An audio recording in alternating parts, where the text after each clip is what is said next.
Essa tarde, esse entardecer, como eu sempre falo, é na viração do dia que o Senhor passeava no jardim, aleluia, e agora Ele não precisa passear mais, não é verdade? Porque Ele mora dentro de nós, no entardecer, no amanhecer, à noite, qualquer horário do dia ou da noite, o Senhor, Ele está em nosso interior, o Espírito Santo habita dentro de nós.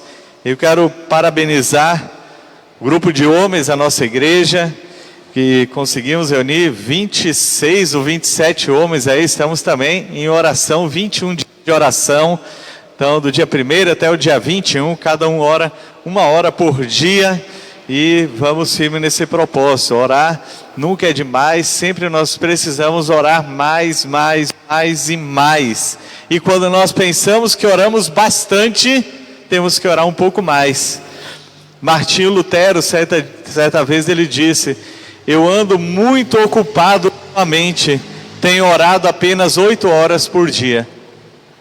Estava muito ocupado, precisava orar um pouquinho mais, porque apenas 1/3 do dia ele se dedicava à oração. Então temos que tomar como exemplo esses homens, mulheres, Deus aí que sempre são um referencial para nós.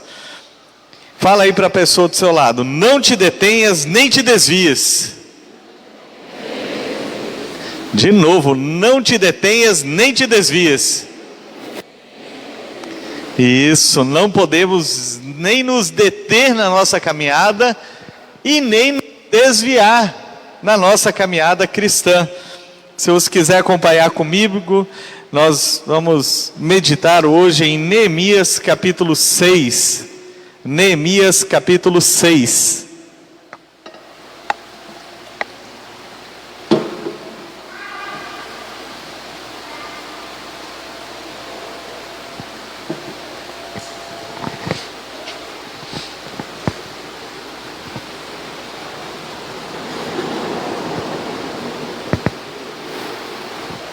Neemias capítulo 6, a partir do 1 nos diz assim: Sambalate, Tobias, Gesem ou Gesem, o árabe, e o restante de nossos inimigos descobriram que eu havia terminado de reconstruir o muro e que não restavam brechas, embora as portas ainda não tivessem sido colocadas em seus lugares. Então Sambalate e Gesem enviaram uma mensagem pedindo que eu me encontrasse com eles num dos povoados da planície de Ono. Sabendo que eles planejavam me fazer mal, respondi com a seguinte mensagem: estou envolvido com uma obra muito importante e não posso ir. Por que eu deveria interromper o trabalho para me encontrar com vocês? 4 vezes eles enviaram a mesma mensagem, e cada vez lhes respondi da mesma forma. Na 5ª vez, o servo de Sambalate trouxe nas mãos uma carta aberta.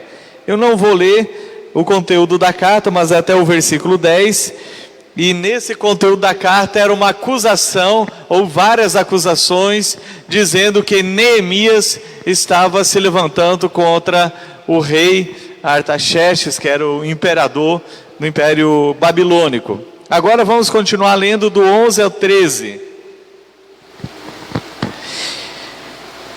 Diz assim: eu, porém, respondi: alguém da minha posição fugir do perigo? Alguém como eu deve entrar no templo para salvar a vida? Não farei isso.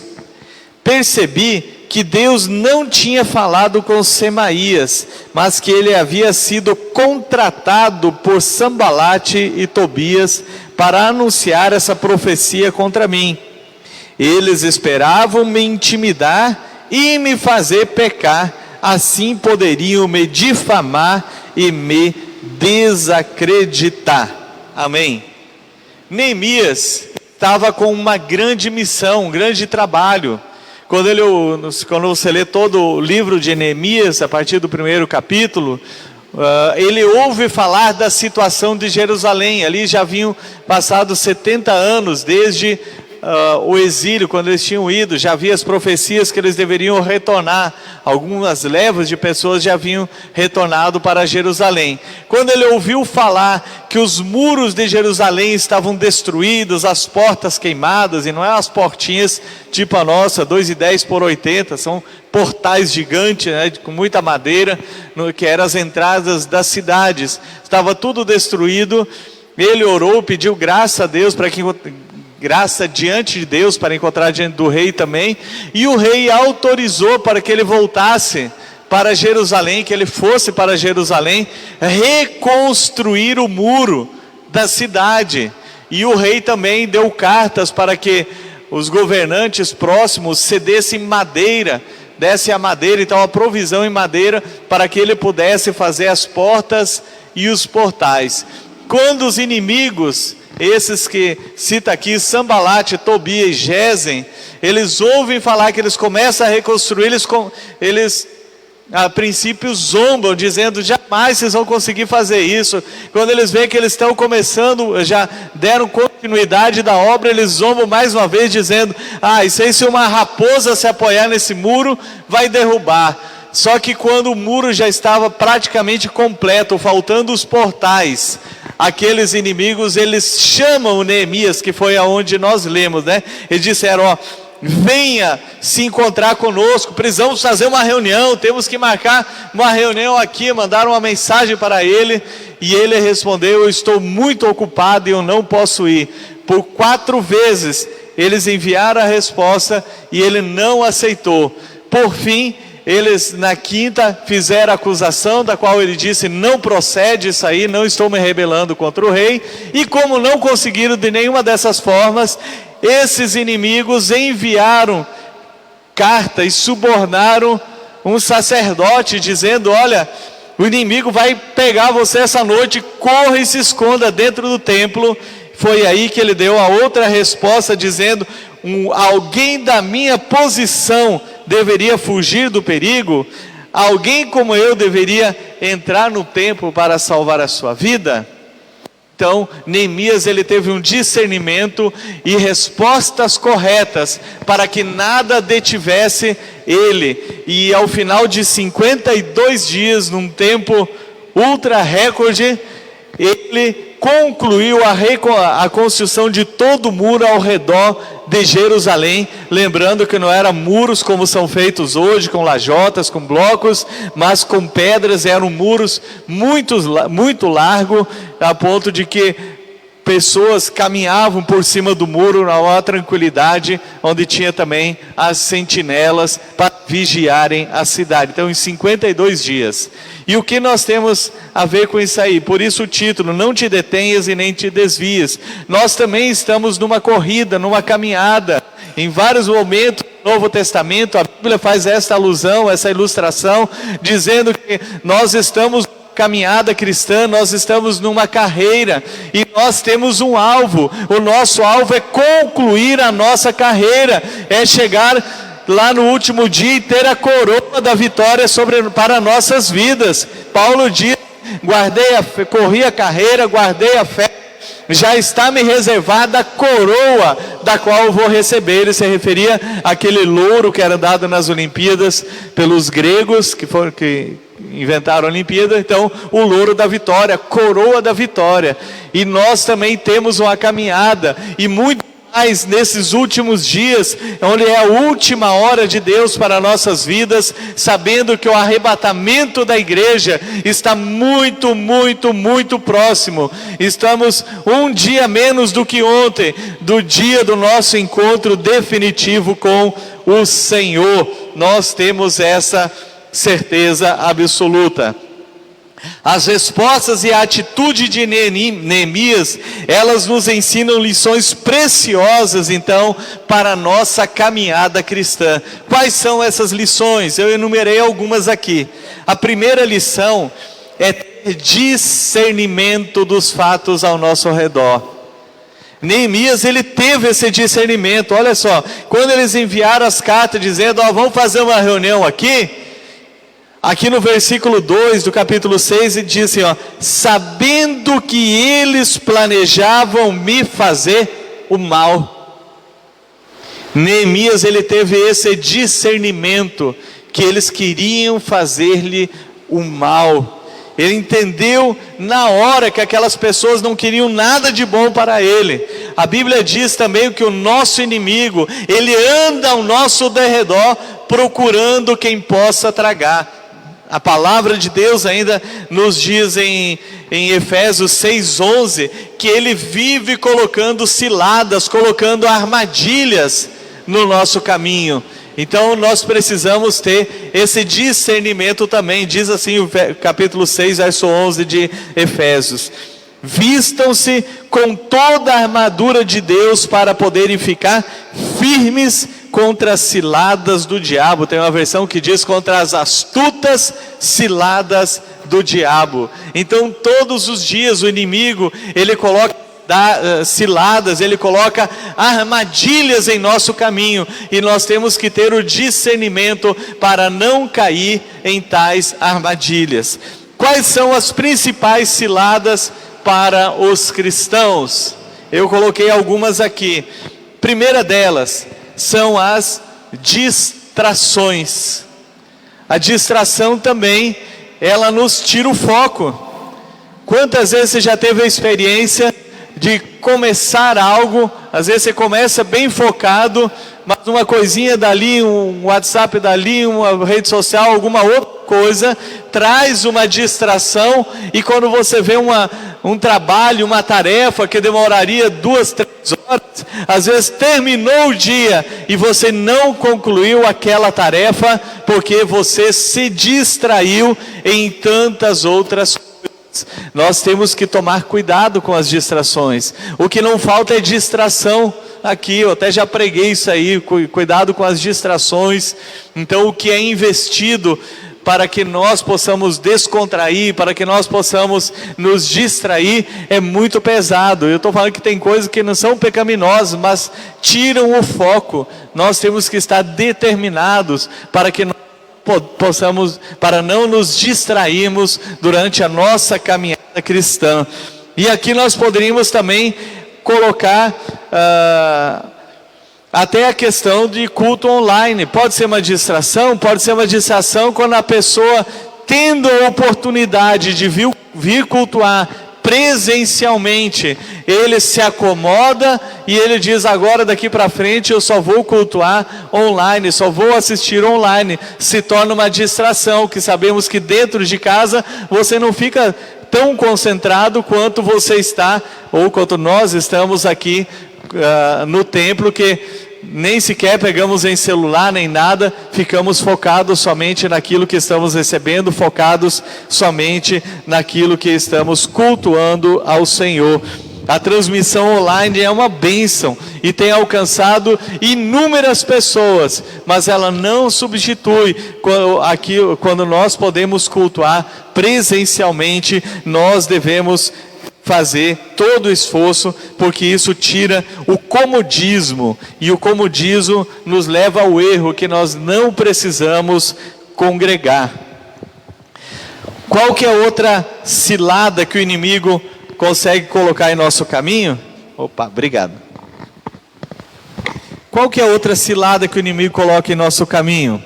Nós podemos colocar aqui como a pornografia, que isso também tem tirado o foco de tantas pessoas. Mais uma vez, redes sociais, internet e televisão e tudo que está disponível. Eu fico até com raiva. Eu vou editar um vídeo, alguma coisa nos programas, aparece aquelas propagandas de TikTok e de outros, e só aparece mulher seminua, só coisa sensual. Quem já foi editar um vídeo, alguma coisa? E aí entra ali no seu programa editor, aparece aquela propaganda, ou seja, tudo leva. Isso aí não é pornografia, mas mostra como que o mundo está. Então, se nós não vigiarmos, nós também entramos nessa questão da pornografia. Aqui entra também todo e qualquer tipo de sensualidade. Muitas vezes essa questão que tanto tem falado aí, obrigado Ivan, pode deixar aqui por enquanto. Essa questão que tanto tem falado do empoderamento feminino, empoderamento, da poder. E esse empoderamento as mulheres muitas vezes olham como a sensualidade exagerada, a nudez, a seminudez, e isso também nos leva ao pecado. A pessoa que anda dessa forma, ela está em pecado e está fazendo outros pecarem, e quem acessa também, fica atrás de tudo isso, ele também está correndo risco, porque ele está caindo nas astutas ciladas do diabo que estão em seu caminho. Eu sempre falo aqui para os homens, né, que até na rua você tem que andar vigilante. Então, se tem uma mulher toda sensual andando na minha frente, eu apresso o passo para passar dela, ou então eu desvio, vou para outro caminho, porque é isso que nós temos que fazer, temos que vigiar o tempo todo, porque senão nós caímos nas astutas ciladas do diabo. Outra cilada do inimigo para nossas vidas é a infidelidade conjugal. Quantos e quantos cristãos não estão vigiando e estão sendo infiéis? Quantos já se divorciaram da mulher ou do marido, que fizeram um juramento, muitas vezes no altar, prometendo que só a morte os separe, e já estão em outros casamentos, e aí é a infidelidade conjugal. O que mais é uma cilada do inimigo que nós poderíamos citar? Outra cilada é roubar a palavra de Deus. Lá na parábola dos 4 tipos de solo, relatado em Mateus, Marcos e Lucas, que tem aquela ilustração, a parábola que Jesus fala, ele disse que um tipo de semente, né, uma parte da semente, que é a palavra dele, caiu à beira do caminho e os pássaros comeram. Quando ele explicou isso, ele diz: logo vem Satanás e tira a palavra semeada neles. O inimigo, ele quer tirar a palavra de nossas vidas. Por quê? Porque a palavra produz fé dentro do coração. Hoje na abertura do culto eu falei sobre a fé. Sem fé é impossível agradar a Deus. Em Romanos capítulo 10 diz que a fé vem pelo ouvir, e ouvir a palavra de Deus, a palavra de Deus. E o inimigo, ele quer roubar, para que a palavra não produza vida dentro de nós. E aí entra esse mundo de informações, somos bombardeados o tempo todo com excesso de informações, e isso também ajuda a tirar, a roubar a palavra de dentro de nós. Você sabia que uma criança, eu estou falando sobre a quantidade de informações, e não é ruim a gente ter muitas informações, mas o que eu estou dizendo é que nós temos que guardar a palavra. Por isso que nós precisamos meditar na palavra, porque a partir do momento que eu medito na palavra, eu fico refletindo naquela palavra, vai ser muito mais difícil o inimigo roubar. Por quê? Porque ali no texto diz que foi jogado à beira do caminho, os pássaros logo vieram e comeram. Então roubaram a palavra. Então o que nós temos que fazer? Meditar. Outra expressão sobre isso aí é ruminar. Nós somos ovelhas. Ovelha é um animal ruminante. O que ele faz? Ele vai comer a grama ali, o pasto, depois ele para um tempo e ele fica ruminando aquele alimento, ele volta para a sua boca e ele fica mastigando novamente. Ele então está ruminando, e nós precisamos ruminar esta palavra, para que a palavra crie vida dentro de nós, e não sermos esquecidos da palavra do Senhor. Quando Paulo escreveu aos Tessalonicenses, ele expressou a sua preocupação com o roubo da palavra. Eu não concluí ali, que eu estava falando da quantidade de informações, né, que precisam meditar. Só antes de voltar aqui, Paulo falou em Tessalonicenses, uma criança hoje de 7 anos, ela recebeu tantas informações quanto uma pessoa que morreu na década de 60 com 80 anos de idade. Então, em 80 anos, aquela pessoa adquiriu número X de informações que hoje uma criança de 7 anos recebe. Então, eu que tenho 52, muito mais.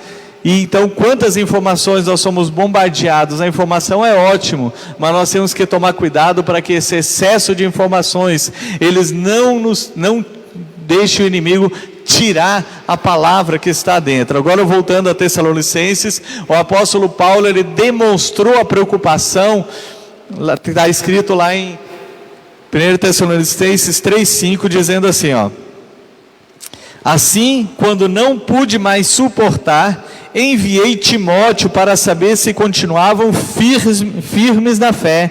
Tinha receio de que o tentador os tivesse vencido com todo o nosso trabalho houvesse sido inútil. Então eles queriam, o Paulo tinha essa preocupação que o inimigo tivesse conseguido tirar a fé, roubar a fé deles. Isso é o que? Através do roubo da palavra de Deus. O objetivo de Satanás sempre é sufocar a fé das pessoas, para que elas não venham frutificar. Qual que é a segunda lição? Então, a primeira lição que nós vimos é ter discernimento. A segunda lição que nós devemos ter é não desviar do propósito. Qual que é o seu propósito desde o dia que você tomou a decisão de receber a Cristo como Senhor e Salvador? É completar a carreira. É no dia que morrer, se encontrar com o Senhor, ou então aguardar e ser arrebatado pelo Senhor Jesus. Esse é o grande objetivo nosso. Nós temos que crescer na caminhada, trabalhar para o Senhor, mas tudo isso engloba nós concluirmos a tarefa que um dia nós começamos, que foi dar o primeiro passo para o Senhor Jesus Cristo. Então nós não podemos desviar desse propósito de jeito nenhum. Quando aqueles inimigos enviaram as mensagens, veja a resposta de Neemias. Ele disse assim: respondi com a seguinte mensagem: estou envolvido com uma obra muito importante e não posso ir. Por que eu deveria interromper o trabalho para me encontrar com vocês? 4 vezes eles me enviaram a mesma mensagem e cada vez lhe respondi da mesma forma. Então ele respondeu que ele não podia se desviar do projeto que eles estavam. Nós também não podemos nos desviar do caminho do Senhor. Não tem como pegar atalhos. A caminhada cristã, ela sempre em frente. A Bíblia diz que devemos olhar firmemente para Jesus, autor e consumador da nossa fé. Para quem nós devemos olhar? Para Jesus, que Ele é o autor, ou seja, Ele começou, e Ele é o consumidor, aquele que vai concluir a obra em nossas vidas. Então, não podemos desviar. Coisa triste é ver uma pessoa que um dia andou firme no caminho do Senhor e depois voltou para o lamaçal do pecado. O apóstolo Pedro diz que essas pessoas são igual ao cachorro que volta para o vômito. Você já viu o cachorro? Ele vomita e ele come o próprio vômito logo em seguida. Então, quando uma pessoa se desvia da caminhada cristã, ele tem essa ilustração que a palavra diz, que ele volta para o próprio vômito. Ou então como o filho pródigo, que foi comer a lavagem de porcos. Então não podemos desviar do alvo. Já pensou que tristeza? E isso é uma realidade quando nós falamos do arrebatamento da igreja. Porque lá em Apocalipse, quando João tem uma visão, ele diz: quem são esses? Que ele vê milhares e milhares, ou milhões até, que não se podiam contar, que estavam vestidos de branco, e Jesus disse: esses são os que vieram da grande tribulação, e não aceitaram a marca da besta. Quem são essas pessoas? Porque eu acredito que a igreja será arrebatada antes da grande tribulação. Já tenho falado muito sobre isso aqui. Então esses são aqueles que, distraídos, um dia começaram a sua caminhada e depois desviaram do Evangelho e vão ficar na hora do arrebatamento da igreja. Por isso é hora de se consertar com o Senhor. Se você ainda não se consertou, volte-se para o Senhor. Terceira lição que nós aprendemos aqui: a primeira é ter discernimento, a segunda é não desviar do propósito, a terceira lição é não ter medo. Na última tentativa daqueles homens de tirar o foco de Neemias, foi chamando, contratando lá um sacerdote amigo deles, pagaram, subornaram para ir inventar algo, dizendo: olha, venha, se esconda no templo, hoje vão te matar, hoje à noite. E ele diz: alguém da minha posição deve fugir do perigo? Me diga uma coisa, você que está nessa posição, sabe qual a posição que você está? A Bíblia nos diz em Efésios capítulo 1, que Ele nos fez assentar nas regiões celestiais em Cristo Jesus. Nós estamos com Cristo, Cristo está conosco. Nós devemos fugir do perigo? Nós devemos ter medo? De forma alguma. Nós enfrentamos as astutas ciladas do diabo, nós enfrentamos as adversidades que vêm sobre nós, nós enfrentamos tudo que vem contra nós e nós permanecemos firmes. Veja o que Jesus disse: meus amigos, não tenham medo daqueles que matam o corpo e depois nada mais podem lhe fazer, mas eu lhes direi a quem devem temer: temam a Deus, que tem o poder de matar e lançar no inferno. Sim, a esse vocês devem temer. Qual o preço de 5 pardais?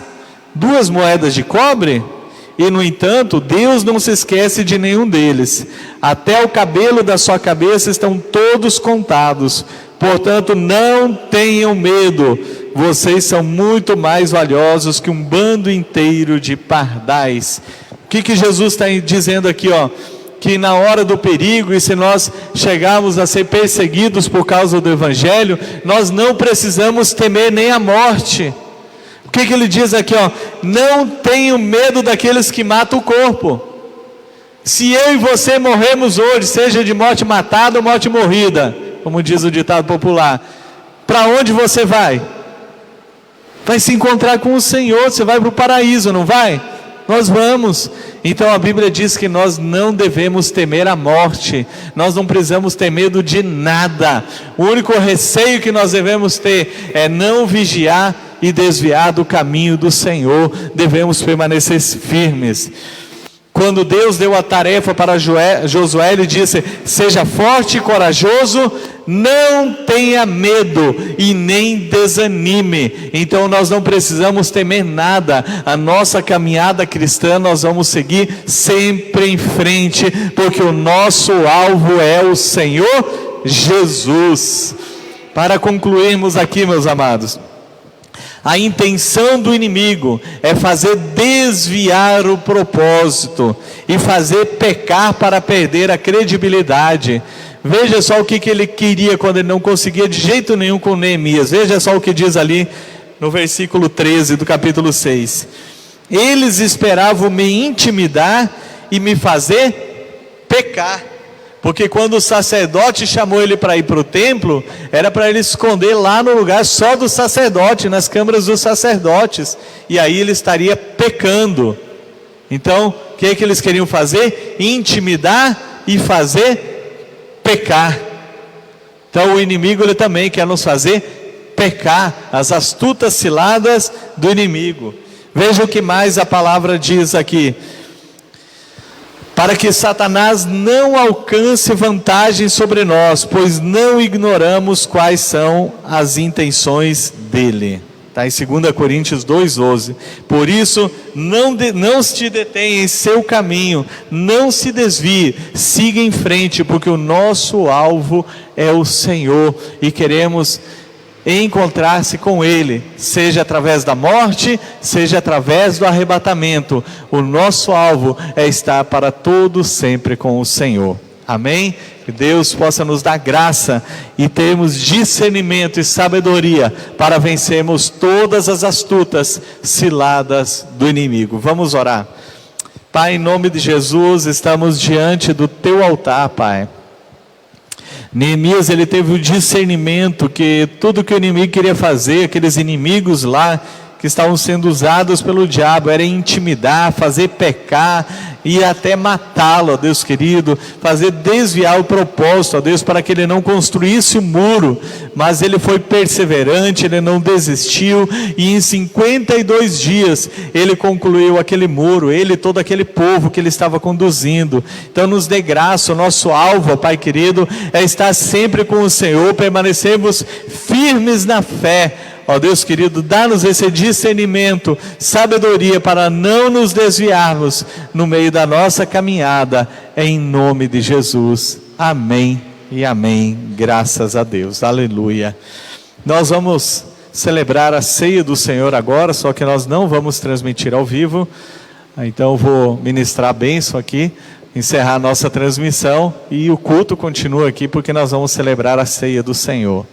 Que a graça do Senhor, as consolações do Espírito e o poder que vem do alto seja com todo o povo de Deus, desde agora e para sempre. Amém. Deus abençoe a todos.